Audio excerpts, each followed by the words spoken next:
ನಮಸ್ಕಾರ ಎಲ್ರಿಗೂ. ನಾವಿವತ್ತು ಬೆಂಗಳೂರಿಂದ ಧರ್ಮಸ್ಥಳಕ್ಕೆ ಬಂದಿದ್ದೀವಿ.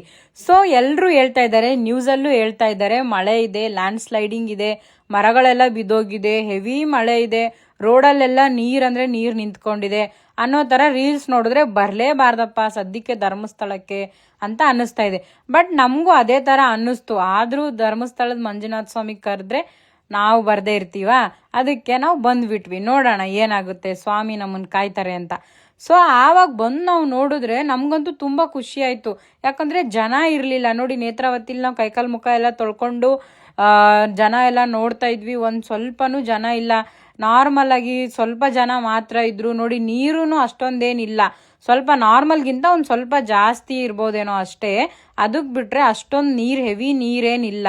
ಮತ್ತು ನಿಮ್ಗೆಲ್ರಿಗೂ ಗೊತ್ತು, ನಮ್ಮ ಬೆಂಗಳೂರಲ್ಲಿ ಎಲ್ಲ ಕಡೆ ಮಳೆ ಒಂದು 5 ನಿಮಿಷ ಬರುತ್ತೆ, 5 ನಿಮಿಷಕ್ಕೆ ಹೋಗ್ಬಿಡುತ್ತೆ.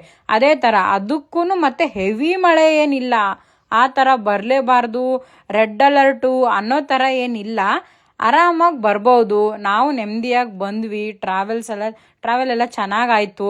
ಅಲ್ಲಿಂದ ಬಂದು ನೇತ್ರಾವತಿಲಿ ಕೈಕಾಲು ಮುಖ ತೊಳ್ಕೊಂಡು ಮತ್ತೆ ದೇವಸ್ಥಾನದ ಕಡೆ ಹೊರಡೋಣ ಅಂತ ಹೇಳ್ಬಿಟ್ಟು ಒಂದು ಸ್ವಲ್ಪ ನದಿನೆಲ್ಲ ನೋಡಿಕೊಂಡು ನಾವು ದೇವಸ್ಥಾನದ ಕಡೆ ಹೆಜ್ಜೆ ಹಾಕ್ತಾ ಇದ್ವಿ. ನೋಡಿ, ದೇವಸ್ಥಾನದಲ್ಲೂ ಜನ ಅಷ್ಟೇನಿಲ್ಲ, ಯಾವಾಗಲೂ ಇರ್ತಾ ಇದ್ರಲ್ವಾ, ಆ ಥರ ಜನ ಏನಿಲ್ಲ.